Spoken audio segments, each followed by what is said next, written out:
Get up. Welcome to MsMojo, and today we're counting down our picks for the top 10 hardest scenes not to cry to. I want a different story! No, this is the story that you get! For this list, we'll be looking at iconic movie scenes that make us want to beef up our Kleenex supply. By the way, there are a lot of spoilers on this list, so proceed with caution. Did your favourite tearjerker make the cut? Let us know in the comments. Number 10, The End. The Pursuit of Happiness. Based on a true story, this inspirational movie follows Chris Gardner, played by Will Smith, who is an unhoused salesman struggling to take care of his son. There was no salary, not even a reasonable promise of a job. Chris takes a chance to better their future by taking an internship in hopes of breaking into a corporate career. After facing grueling obstacles, he's finally offered the job. Because tomorrow's going to be your first day. If you'd like to work here as a broker.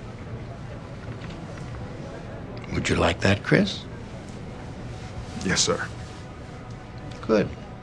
We couldn't be happier. At that moment, tears well up in Chris's eyes, and we can see how rewarding it is that he finally made it. We've all had that moment where our life changes and we're so overwhelmed with, well, happiness. Chris's journey shows us the valuable lesson that through perseverance and focus, the rewards can be oh so satisfying. This part of my life,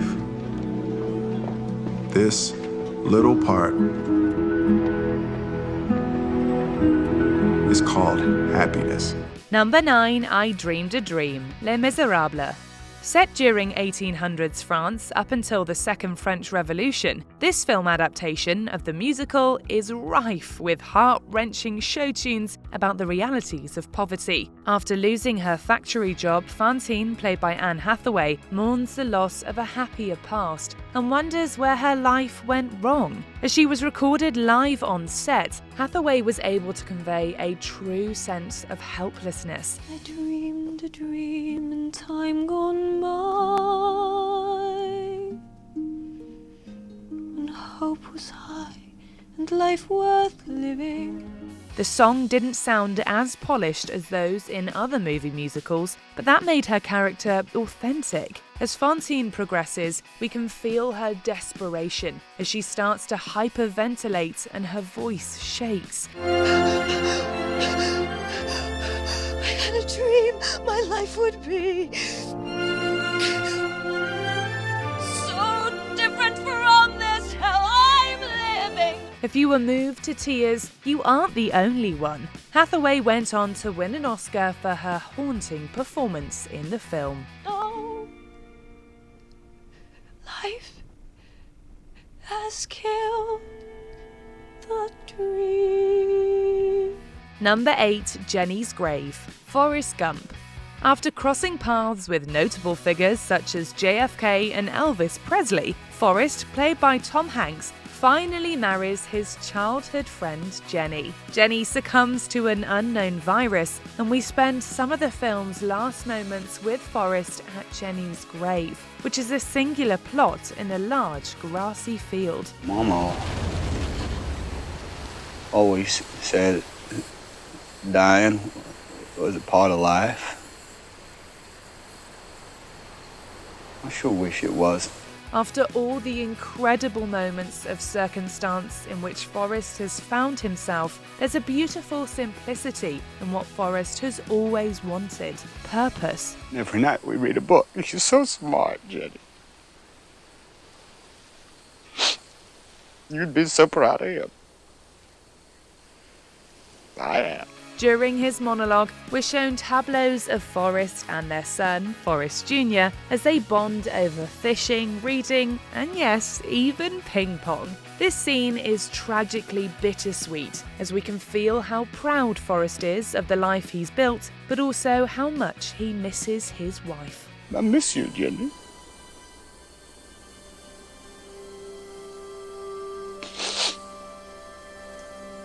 If there's anything you need, I won't be far away.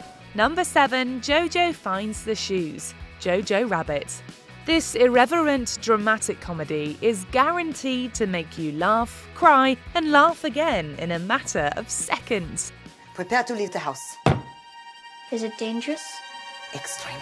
During the fall of Nazi Germany, a Hitler Youth discovers his mother Rosie, played by Scarlett Johansson, is secretly harboring a Jewish girl. What do you want? Are you a ghost? Sure, a ghost. During the film, the camera zeroes in on Rosie's shoes. This motif highlights how carefree and fun-loving his mother is, as she is a beacon of love in the face of fascism. Life is a gift. We must celebrate it.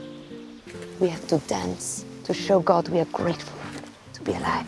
However, this theme takes on a darker meaning when Jojo follows a butterfly to a body hanging in the gallows. Although the audience can only see the shoes, we soon realise they belong to Rosie. Because of that moment, we're reminded of the fragility of human life. Number 6, One Last Goodbye, Room. In this thrilling drama, we observe Joy, played by Brie Larson, and her son Jack as they spend 7 years in captivity by his biological father. To help her son cope with this situation, Joy teaches Jack that nothing beyond room exists, despite what they see on television. Where do we go when we're asleep? Right here in room. But dreams. Do we go into TV for dreaming? We're never anywhere but here. After they have escaped, Jack asks to visit room one last time. Can we go back to room? Jack. Just for a visit. During production, director Lenny Abrahamson had the set built as one piece with painstaking detail put into each element of room, which enhanced the authenticity of the final scene. As Jack says his goodbyes, we can feel the intense emotional connection he's made with every piece of this tiny world. Bye, plant. Bye, chair number 1. He then steps into the cold reality of their newfound freedom. Number 5, Tell Me I'm a Good Man, Saving Private Ryan. Tom Hanks makes another appearance on this list as he stars in this harrowing tale about a group of US soldiers on a rescue mission during the invasion of Normandy. Captain John H. Miller, played by Hanks, leads his team deep into enemy territory and finds Private Ryan only to be ambushed by Germans and killed in battle. What, sir?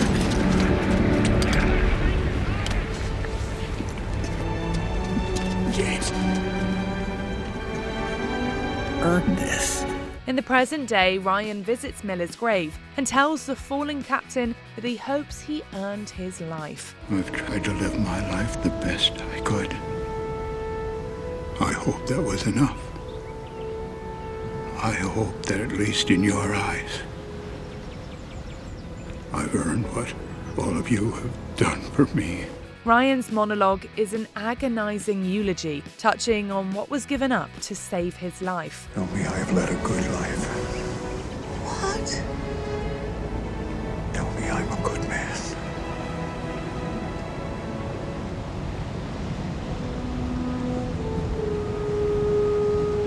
You are. As Private Ryan looks on over the ocean of veterans' tombstones, it also shows us that the tragic cost of war can still be felt several decades later.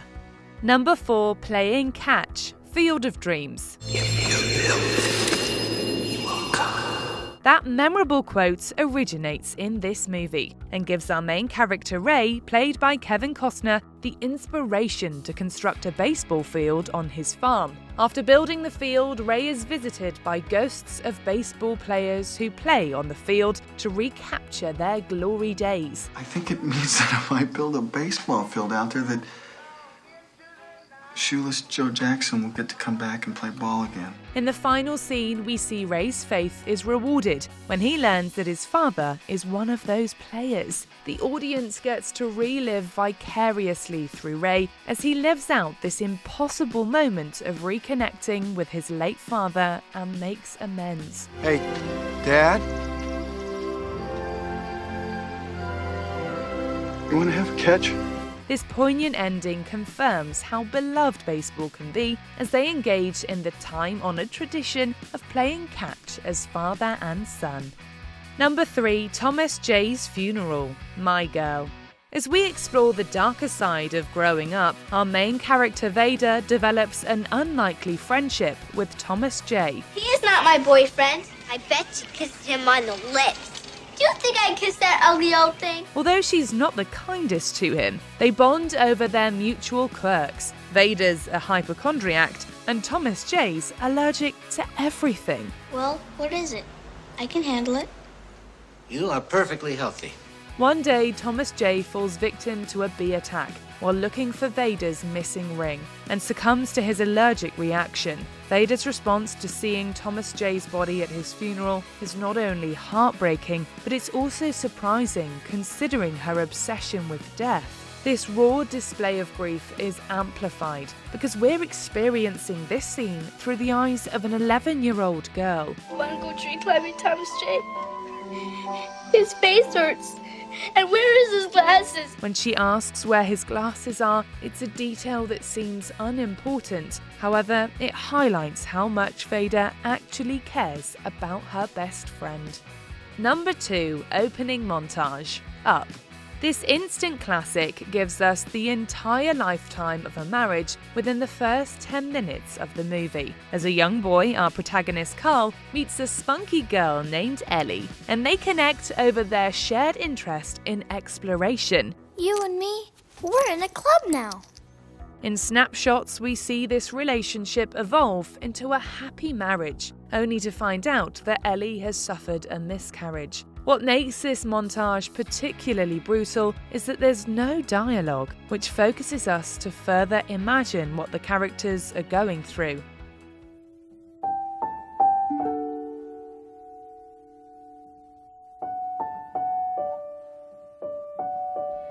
In an interview, director Pete Docter claimed that Pixar initially wanted to cut the pregnancy loss, but without it, we wouldn't have known about another reason why Carl grows to become so bitter in his later years. Master, it's all right.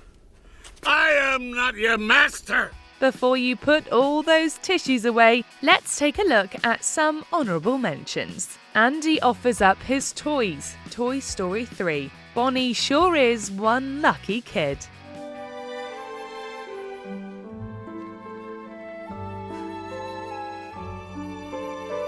Marley is put to sleep. Marley and me. No more Marley, just me. More than anything, I don't know exactly where we go from here. But I want you to remember you're a great dog, Marley. Bruno tries to help Shmuel find his dad, the boy in striped pajamas. This selfless act leads to both of their heartbreaking demises.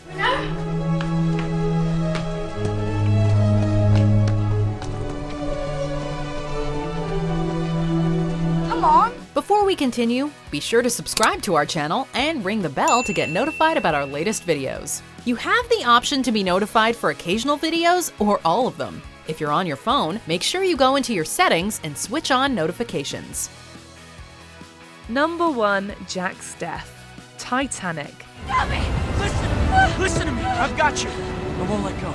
This tragic love story follows Kate Winslet's Rose and Leonardo DiCaprio's Jack as they fall for each other despite their class differences aboard the doomed voyage. Shortly after the titular ship collides with an iceberg, Jack gives his own life to save Rose. Along with Rose, the audience has also fallen in love with Jack, so we can really feel her pain as she pleads for the search party to come back, but it passes without hearing her words. I'm back! The desperation in her voice makes us think she might also be begging for her lover to return. I'll never let go. Then, when she lets go of Jack in order to make another attempt to survive, his body sinks into the dark abyss. That part gets us every time. Do you agree with our picks? Check out this other recent clip from MsMojo. And be sure to subscribe and ring the bell to be notified about our latest videos.